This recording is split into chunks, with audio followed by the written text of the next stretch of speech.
presentation of the Match Talk Podcast Network.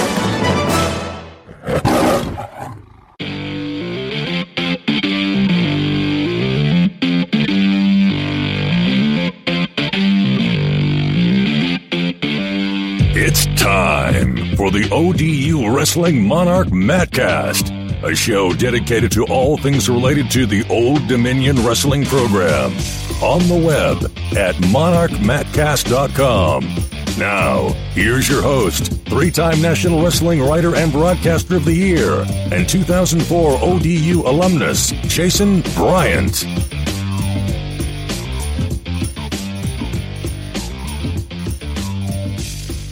Episode 60 of the ODU Wrestling Monarch Mattcast. Jason Bryant here with you. Proud alum of the Old Dominion University, somewhere back in 2004. I remember that day pretty good because it took me a while. Today on the show, we are talking with Dr. Jason Chandler, the Associate Athletic Director of Revenue and Marketing at Old Dominion University. We've got the MAC Championships, the MAC Wrestling Championships coming up at the Constant Convocation Center March 8th and 9th. Before we get to Dr. Chandler, just an update. The Monarchs went on the road and beat Ohio by criteria. I believe the first time all year in Division I wrestling, a match has been decided by most takedowns, and the Monarchs win that one 16-15 after splitting the 10 matches, and then a home loss to Navy. But as we get to that, we'll talk more about Monarch Wrestling on the next episode of who they've got coming up. Right now, MAC Championships is our discussion topic. Dr. Jason Chandler, welcome to the Monarch Mattcast. Wow, glad to be here. Now, with the name, do you insist on people calling you Dr. Jason Chandler, or you just say, if you feel like it, go for it? I try and lean away from that. I just don't feel in my position. I'm more of a practitioner than an educator. I kind of reserve that for people that are teaching me something. So, when I'm teaching, which I do occasionally, I'll let the students call me that, but definitely day to day around the office, I kind of cringe when people call me Dr. Chandler.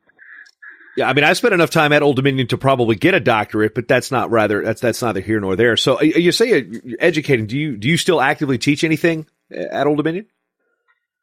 I do when time allows, which is kind of, spotty. Usually during the spring or sometimes during the summers. The fall are generally my toughest time, so I stay away from it then. But I have a relationship with the sports management program, and if they've got a professor on sabbatical or need somebody to kind of step in and teach a class, that's kind of where I've gone in and helped them out from time to time, and I really enjoy it. I mean, we got great kids here. We got a great sports management program, and kind of selfishly, I pull some of my interns from those areas, so it's good for me too. And when you get that opportunity, you get an opportunity to work even closer with the athletes, because that is a popular major for those that are interested in sports beyond their careers, and a lot of student athletes are looking that route.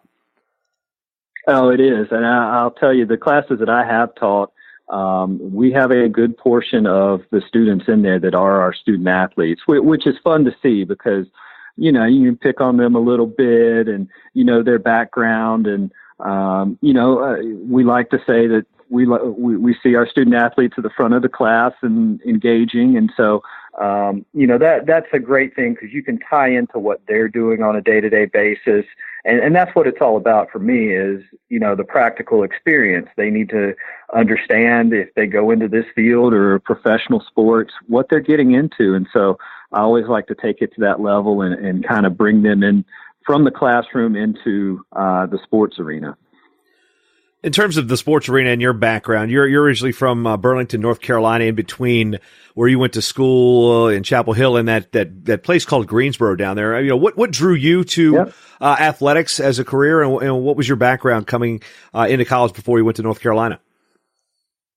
Well, I grew up in an area that, if kind of central North Carolina, that's ACC blue blood country. And of course, that's where I ended up going to school at the University of North Carolina. And I had an appreciation for college athletics growing up. And, my family would take me to games, and I never really, grew an affinity to professional sports. So I knew all along I wanted to be a college athletics administrator or be involved in that side of athletics for my career. And so when I was at the University of North Carolina, I kind of dabbled during my summers working in the football offices and doing some projects here and there. And that kind of, drove my interest. And so when I actually did graduate and figured out that the business world wasn't where I really wanted to be long term, I decided to go back and get my graduate degree in sports management. And here I am. I've been in it ever since. A lot of sports management also involves with working with the media. So any time spent working with the sports information offices at Carolina or at Ohio University where you went for your master's?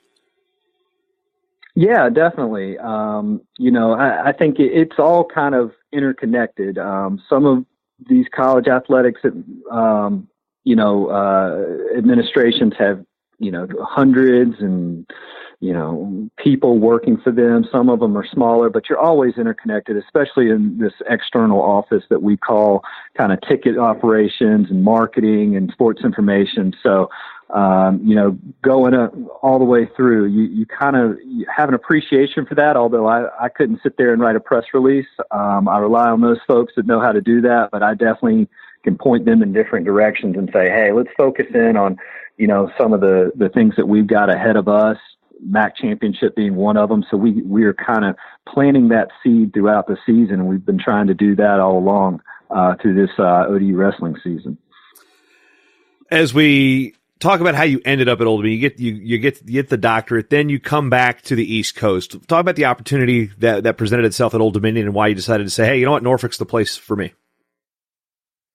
Yeah, I had been in Texas for about 3 years, and that was a great experience, great opportunity. I kind of really dug in there and got to do a lot of things. And there, football was king. We had a great run in football at Sam Houston State University. And so I stayed there for about 3 years and then kind of had the itch to go back towards the East Coast where I'm from, where my wife's from. And, ironically, this opportunity popped up and, I was kind of thinking, okay, well, that's about 3 hours away from where I'm from, but I knew of ODU's great history in basketball. And so I dug a little further, not really knowing that they had just started football. And, I got to do my research and saw that they were moving up to the FBS at that time. They had literally just announced it a couple weeks beforehand. And I'm like, okay, this is going to be a pretty good opportunity because this athletics department is going to grow.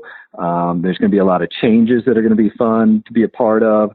And so that really enticed me. And so when I got the opportunity, I jumped at it. And I've been here for now 7 years, and it's the longest stay I've ever had at a school. I really enjoy it here. There's so many different things going on, so many great programs. And it's a great area as a marketer because you've got 1.7 million people here within a short drive that you can kind of bring in and bring them into being Monarch fans.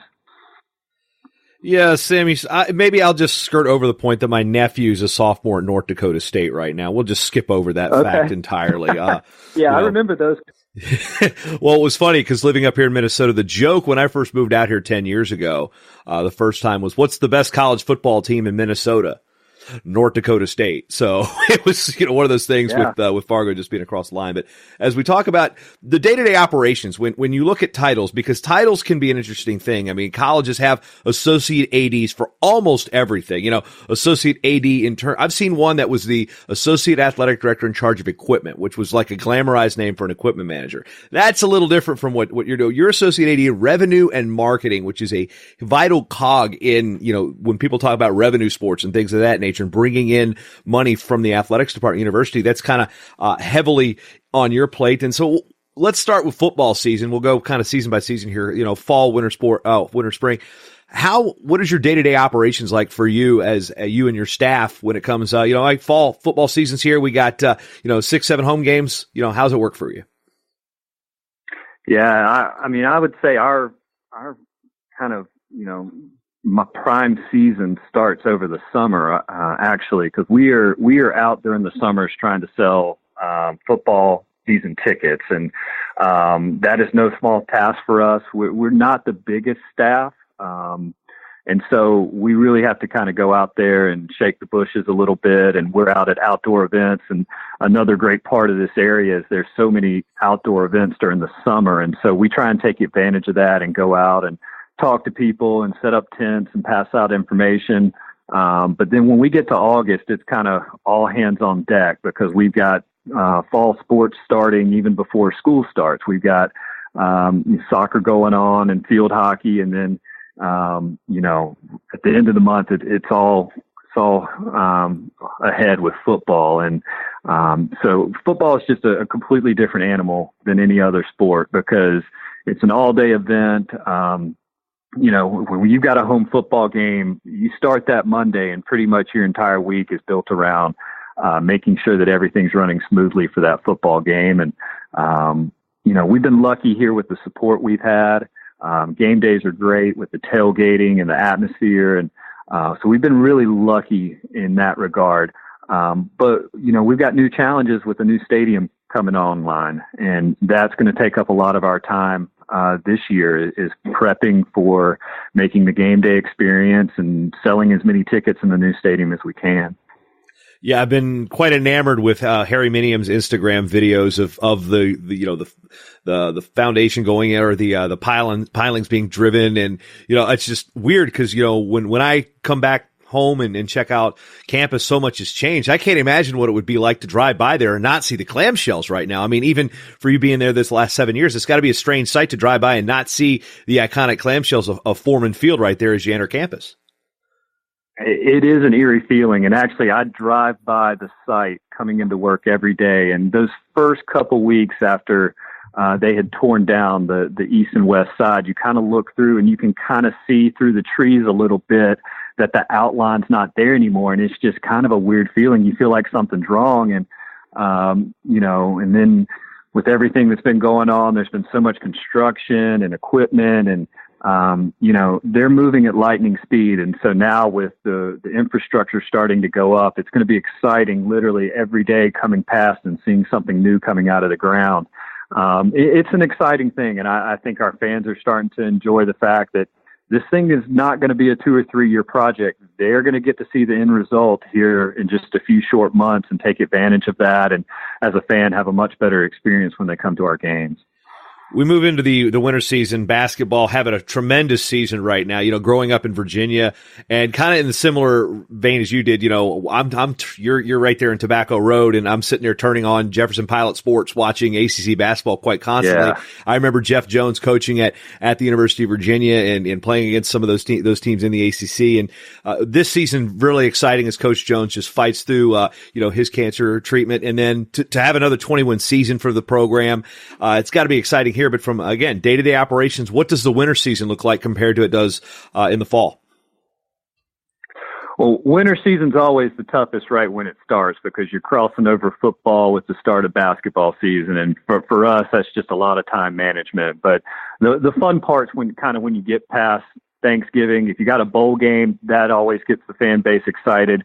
But in times like this, this year we did not have a bowl game. We turn our attention right to basketball. And this season we got some premier wins that got our fans excited from the jump, coming back, beating VCU. And we had a great comeback win against Western Kentucky to start the conference season. So we've had our fans engaged throughout the season. And I just came from our last ODAF breakfast with the Monarchs, and we had a packed house. I've never seen so many people there. So our fan base is really excited about the possibilities that are coming with this new bonus play system. We should find out Saturday who we're going to be playing, and fingers crossed with the win against Charlotte on Saturday, we will go in as the number 1 seed, which will be great for us because we have the best teams coming into our building then.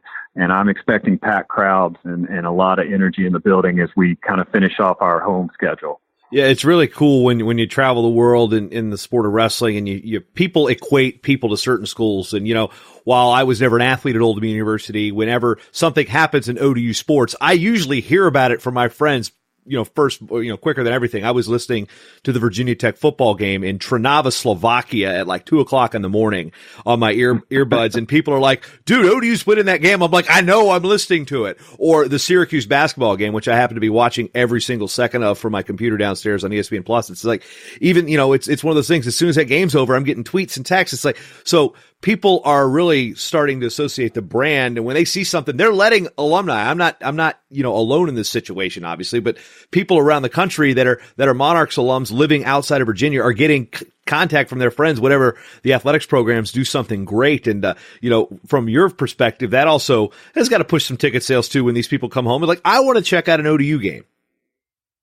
Yeah, 100%.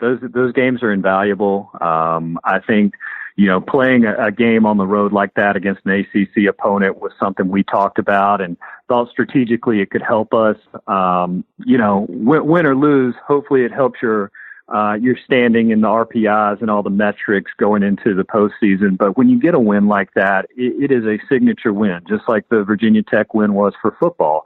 And it kind of puts your program on the map for a time. And, when you talk about branding, that's the right word. Those wins help brand you because people across the country see the highlights on your different sports networks, and you get your fans talking about how proud they are. And, hey, we just beat a top 25 team. They really go a long way. And those are the things that we in our department can kind of hang our hat on and get the engine going. So we've been very lucky in that regard to have two of those types of wins this year for our revenue sports.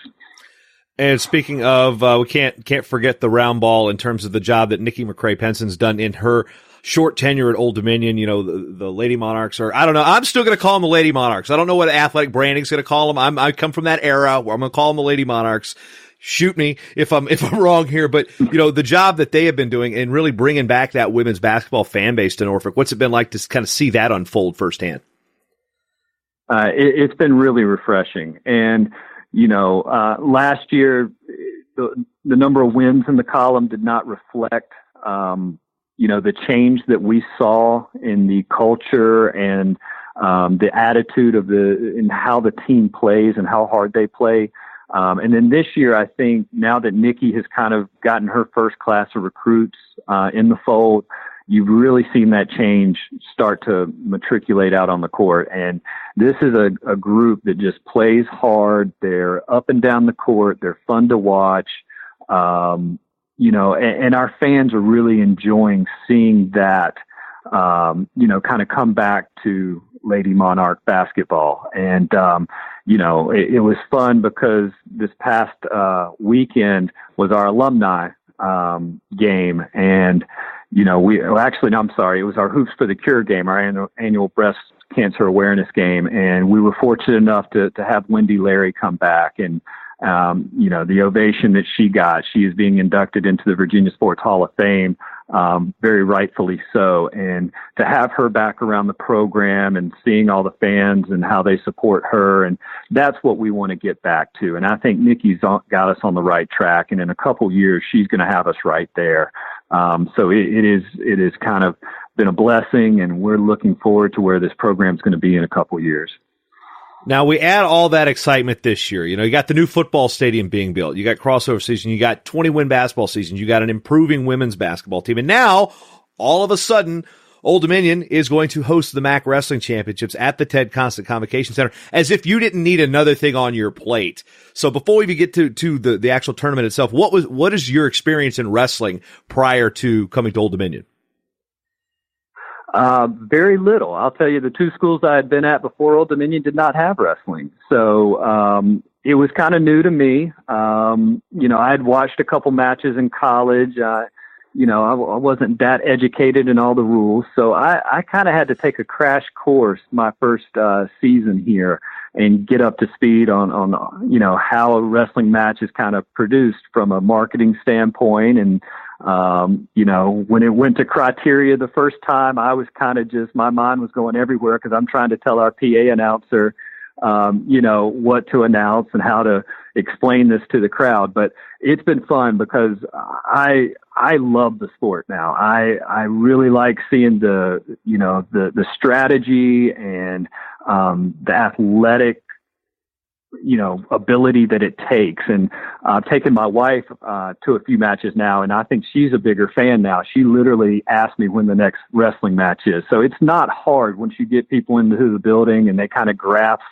how a wrestling match works. that they appreciate what's out on the mats. And so that's been a fun to be a part of.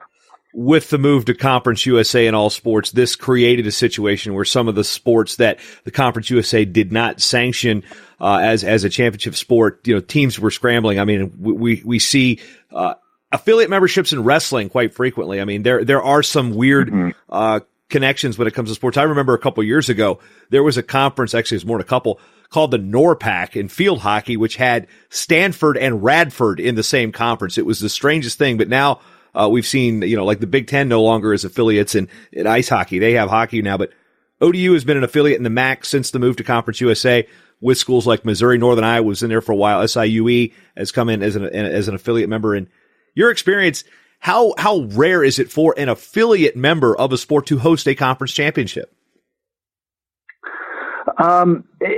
I don't know that it's rare. Again, I think the conferences kind of like to highlight some of their better venues. And of course, the TED is a tremendous venue. I think we knew when we went into the conference that not only would we want to host, but that we would have a good chance of hosting. Conferences always have their alliances to their core members. But I think ODU kind of jumped to the top of the class up there with Missouri. And of course, Missouri is probably the top team in the MAC, and they are an affiliate member. So, I don't know that there's too much of a bias in the MAC towards those core conference members.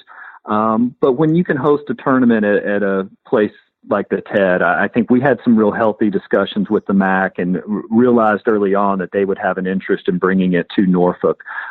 So we've kind of been planning on this and planting the seed for a couple of seasons, knowing that it was going to come. And finally, this year, we're going to get a chance to host it. And we're really excited about it. We think it's going to be a premier event that we host here at ODU.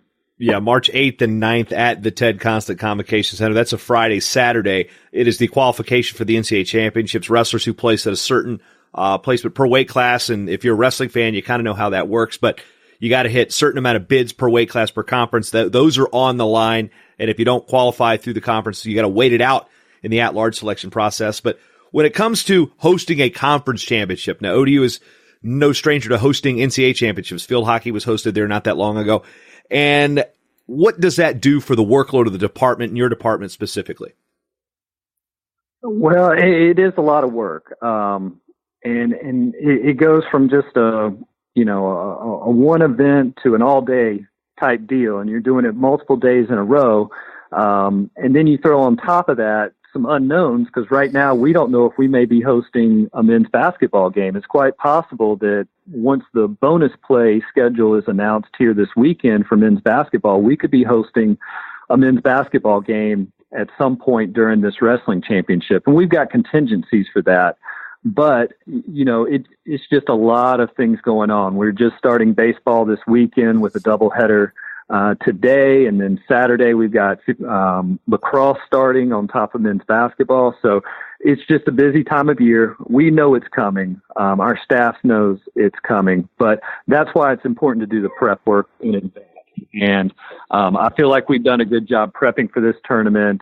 We've been promoting ticket sales now all the way since before the holidays. So I think we're in a good place. I feel like we've gotten the word out well against this, for this championship, and we'll do a great job of hosting it. The great thing we have is at the Constant Center, we have a facility management company that helps run the Constant Center, and they're a great, company, and they do a 100% good job on hosting events like this. So they'll be on top of this, and it'll be a great experience for the fans. One thing I remember as a student when the Constant Center opened, and again, I'm going to throw this out there because I bought my brick, my ODAF brick. I've got my empty case waiting for it to arrive already. And what did I put on that fundraising brick? It says, yeah, I named the TED. That was what I put on there, because every time it's out there, I'm gonna raise my hand. Yep, I get the credit for. So I get joy in saying the TED. I know some people that are not wrestling people are like, yeah, whatever.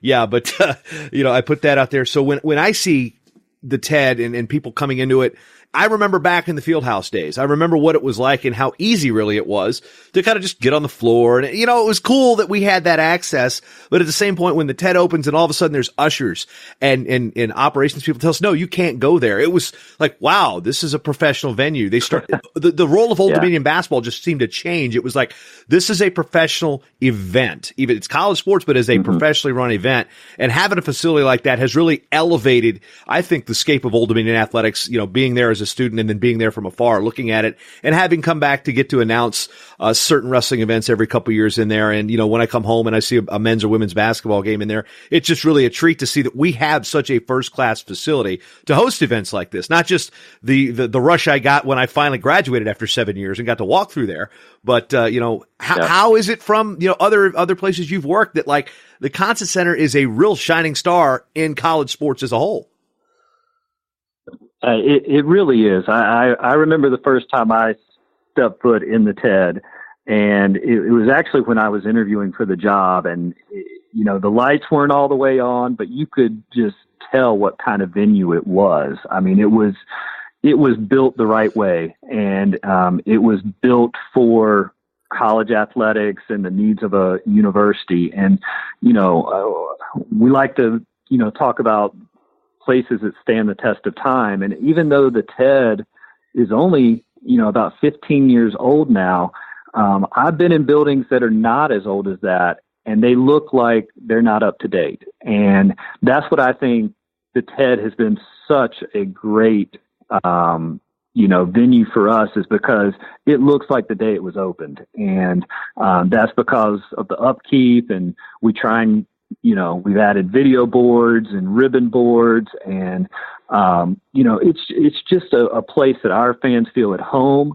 And, it creates excitement in the building when it's full, and it was built to the right size. I can't think of a better venue that I've been in for the purposes of what it was supposed to be. And so that's why I just, I hold it above most other places that I've been in. Well, and the purpose it's going to be, again, the MAC championships. What do you got in mind for how the TED is going to work with 3 wrestling mats and a conference qualifier? Yeah, so we were worried that we would not be able to place all the mats down.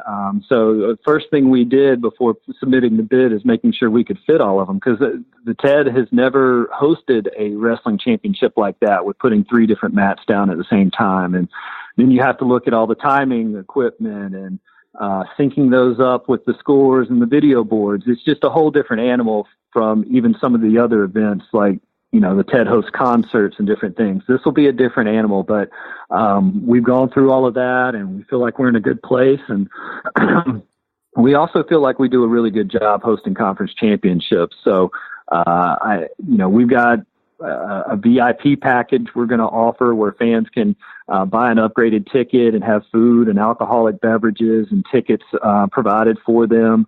So it's going to be everybody who just wants to come in and see a day of championship wrestling, to people that really want to come and experience the whole tournament and have it at a high level. So we feel like we're offering a pretty good product. When we talk about revenue generation, how much does ODU get a chance to possibly, produce revenue for the school, not just a conference, in a situation where you're hosting a conference championship? How does that all work?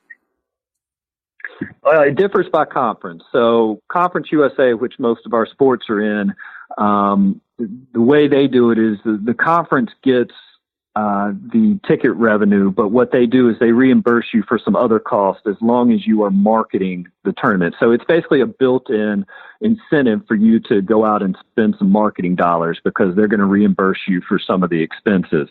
The MAC does it differently, which could be an advantage to us if we get some good crowds, because we actually get to keep all the ticket revenue. So the more tickets we sell, the more revenue we keep. And so we've been doing some of the numbers based off, typical crowds that we get. And, we definitely feel like we're going to push the needle a little bit higher with these championships. And so we think we could profit a little bit from this. So that's a good thing. And another reason we wanted to, put in a bid to host. And a lot of places, I've worked tournaments around the country and seen certain things that work, with hotels and things of that nature. When teams come from out of town, there's usually a relationship with the event host and the hotels. I mean, how does all of those extra things, not just specifically the wrestling event, but how does ODU make revenue in those type of situations where it's, it's not just the event that's going to draw money in for the university? Yeah.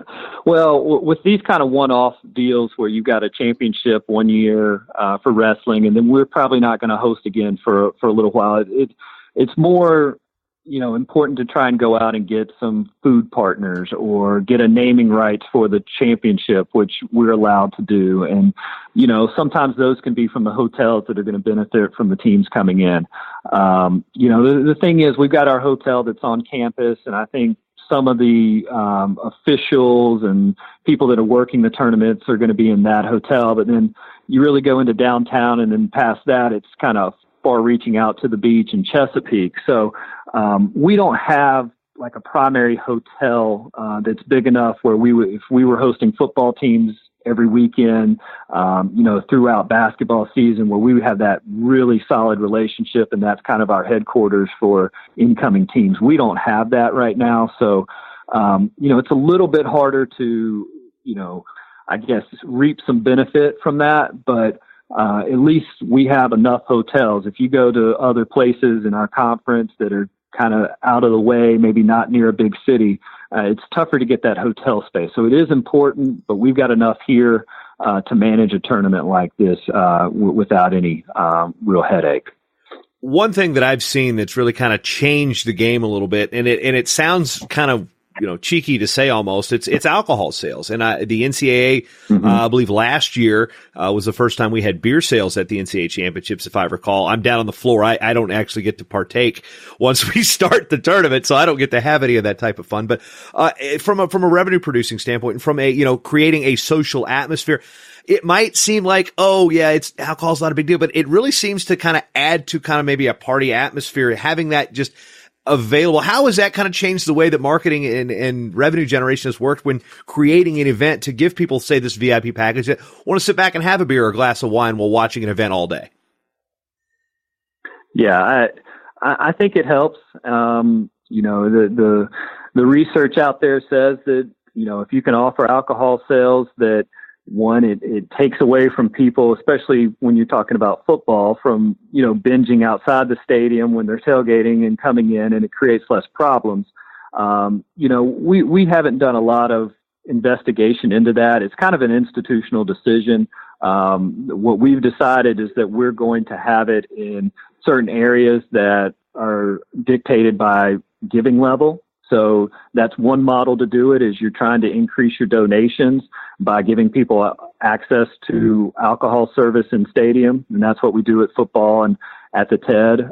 If you're at a certain donor level, then you can access those types of amenities, as opposed to just making it available throughout the stadium. But there are a lot of schools that have gone to that. And typically you'll see that if they're kind of seeing some drops in attendance, that's one way that they think that they can kind of get that boost and shot in the arm that they need, is they'll start offering beer sales throughout the stadium. So, it's not something that's on the radar for us to start to go in that direction, but it is something that a lot of departments around the country look at as something that can benefit them. Yeah, it's something as the Big Blue Room, or I think you guys are now calling it the 4400 Club. Am I right on that?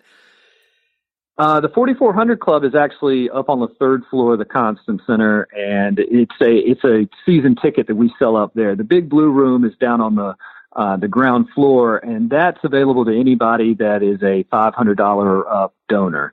So basically that area is run just pregame up until tip-off, and then again at halftime, whereas the 4400 Club, that's where people are staying throughout the game, and there's service up there throughout. So it is two different things. Okay, gotcha. Because I hadn't had a chance to experience I experienced the old 4400 Club. Let's be clear. I'm sure you've heard stories about that place, but as we move forward here, I'm just we could get sidetracked on that discussion. But you weren't a student when I was, so we won't have to go there now. when we look at non-revenue sports in the terms of college athletics, the opportunity like this to create revenue, how seriously do schools take this opportunity? It's like, okay, the bottom line is you got to, there's money that's going to be spent on college athletics in sports that don't produce the number in the black. How does hosting a wrestling championship or a conference championship help move the needle towards making that particular sport, revenue generating, for example? Well, I don't think even hosting a tournament like this, it's not going to move the needle enough where, it doesn't create the type of impact where it would, just give us the boost that we need to do extra things. We look at it more like, okay, what is it going to cost our team to go to a tournament that may be hosted at Buffalo versus hosting it here, and the cost we're going to incur to host it and the revenue that we're going to produce to kind of net out, what's going to kind of be the end result. So that's how we look at it. And then you have to weigh out what it's going to do to your staff, because obviously it's going to be a very time consuming and stressful thing for the staff to host this type of event and get the venue ready and deal with all the participants and the officials and, the fans that are going to come. So that's more how we weigh it out. It's not going to be a huge revenue driver for us, even if, maybe if we were filling the TED every day and had a, capacity crowd, but I think we're looking at maybe 2,000 to 3,000. If we get above that, I would be very, very happy. But that will be a great type of environment and would probably cover our cost more so. We would then going on the road and having to send our teams, to a different locale. And then we get the home court advantage, which is always something our coaches are big on and why they want us to host, because they want to have their kids in their own beds and on a familiar turf. And so those are the reasons we look at it for hosting. We've spent a lot of time going inside baseball in terms of what it's like to run events and talk about revenue generation and things of that nature. But when it comes to the fan experience, when people are coming, you say you want to get over 2,000. Let's do the sales pitch now of how do we get the 2,000. So when you come in to the Conson Center, March 8th and 9th, what type of fan experience are you going to present for these people coming in from Michigan, from Illinois, from Missouri, from New York, that are going to, a lot of them seeing the TED for the first time? Yeah, I think we're looking at it as you're going to get to see top level wrestling in the Conson Center for an entire 2 days. And so if you're in a wrestling aficionado, if you just, if you're a high school athlete and you want to see what the next level's like, this is what you want to be at. And so we've really taken it to kind of our local niche wrestling groups and, the high schools. And we've tried to be at every high school event we can. The Virginia Duels, we made sure there's information there to get information out about this. Because I don't know that we're going to draw people from, outside the state unless they have a vested interest in some of the teams or the competitors. We'll probably get a lot of families in for this type of event. But we really want to focus in on Tidewater and making sure that we can pinpoint every pocket of interest we can from the wrestling community and tell them what type of event this is going to be. And, I think the value that they're going to get from sitting there and watching, match after match and seeing what it would be like, honestly, at like an NCAA tournament, because we know what that type of event is and how people follow it, that they get a little taste of that here in their own backyard. And so that's really how we're trying to market this tournament.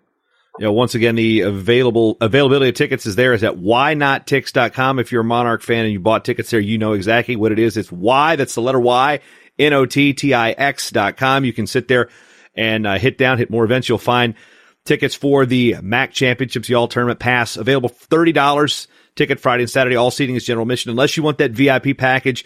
And Jason, if they want to find that VIP package, how do they go about doing that? Yeah, if they go onto our website, you just named it, whynottix.com, and they look for the All Championship ticket pack, there'll be a couple different options, and one of those it'll say VIP, and it's $130 that covers tickets to both days and food and beverages and alcoholic beverage service throughout the tournament. And so that's kind of the premier package and something that people may want to take advantage of. Yeah, and again, all session pass, $30, which $15 a day, high quality Division I wrestling. And I'm just curious, have you been to an NCAA Division I wrestling championships? Or are you going to go this year? I mean, when are you going to see the big dog? I have not, and I'm kind of kicking myself for it because I've heard, how well that event is run and the type of crowds that they get. And I know it was up in the Northeast for the first time in a while, and I wanted to go to that, but we had some conflicts down here. I will make it to an NCAA championship before too long because I just like seeing those type of college athletic environments. But we'll have to see when that might be. Sometimes it's kind of hard that time of year, seeing how your basketball programs are going and whether they're going to make it to an NCAA or NIT. It makes it tough for us trying to pinpoint when we can actually make it out of here and try and go to other events. Yeah, it's always tough when I've been covering an event now that I'm working it, but in years covering it in the media aspect and day one, the Thursday, into day two, March Madness is kicking off, and when ODU makes the field of then 64 and now we're up to 68 with the first four, I'm sitting there, there's sports writers all over the country with basketball scores up, on their laptops during the championships. I've got it up on ODU. I think one of the most heart-wrenching moments was that last second tip back in 2011. And then, when ESPN makes the trendy pick and says, ODU is going to beat Michigan State, I always cringe because whenever you're the trendy pick as the low seed to win, usually it comes back, the curse gets you. So hopefully things go well that I might be kind of looking at my phone announcing the championships this year in Pittsburgh and the Monarchs will be in the field of 68, but don't want to put the cart before the horse there. But I know there's a facility up here in Minnesota that's going to have plenty of seats next year if you're ready, willing, and able to brace the colt. Absolutely. I would jump at the chance. So fingers crossed all of that works out. I've got a good feeling about this year and our basketball teams. I think we're there, and I think hopefully, we can be in that position. So looking forward to what these next couple of weeks are going to bring. Lastly, and it comes to the marketing side of your job, there are football fans, there are basketball fans. What does it take from a marketing and revenue generation standpoint to try to bring all the Monarchs in? So say you've got your basketball fans, to get them out to the Bud for baseball, to get them out to the Ted for wrestling, to get them to come out and watch a soccer game, get those fans to try to be ODU sports fans in total, not just ODU basketball fans, ODU football fans. What's the challenge there? Well, the challenge is, trying to put too much on their plate. And when you look at it, there's so much going on right now, and people's, time is so divided this day and age. So, even if you talk to Coach Finwood, he'll tell you, from a marketing standpoint, he wants me to try and promote games in April and May because, one, that's when the weather should be getting a little bit better. We're not putting all our eggs in one basket for a, early season baseball game when it might be 40 degrees. Luckily, today we're looking at 70 degrees. So we've really tried to promote this opening doubleheader that we're going to have today. But we like to just kind of, kind of ping at our fans' pride in ODU because we really are an overall all-around department. There's other schools in our conference that kind of hang their hat on one sport. We don't do that. We try and provide resources all around to our sports so they can be successful and at the top of our conferences. And so, we have teams that are there competing for championships every year. And I've never been surprised when our fans will come out and support our teams that are winning. And so that's all you got to do is get the information out about how our teams are succeeding and winning on the court or on the mat. And generally we'll see those upticks and people coming out and supporting the teams that are having, successful seasons. Hey, basketball fans, if that top pod has that home game that weekend, stick around, watch the wrestling, make it a weekend of it. And wrestling fans, do the same.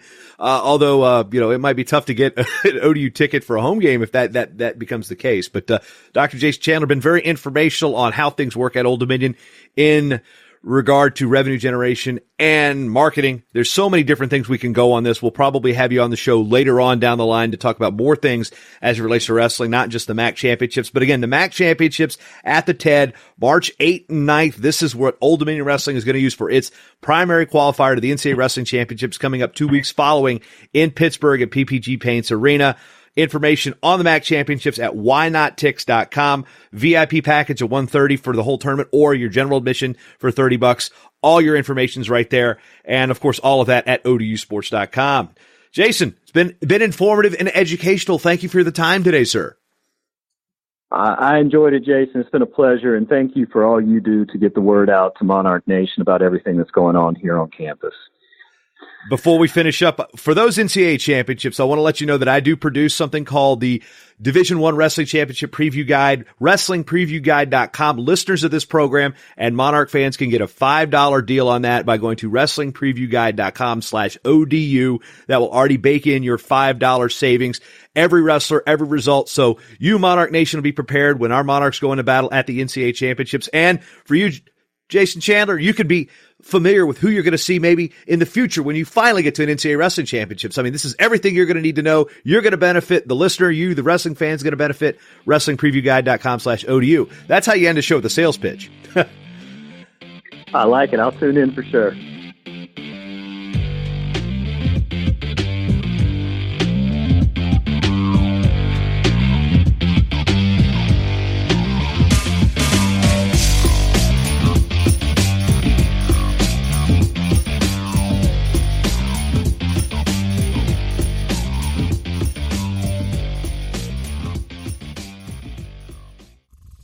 This show is part of the Matt Talk Podcast Network. For more wrestling podcasts, head over to MattTalkOnline.com.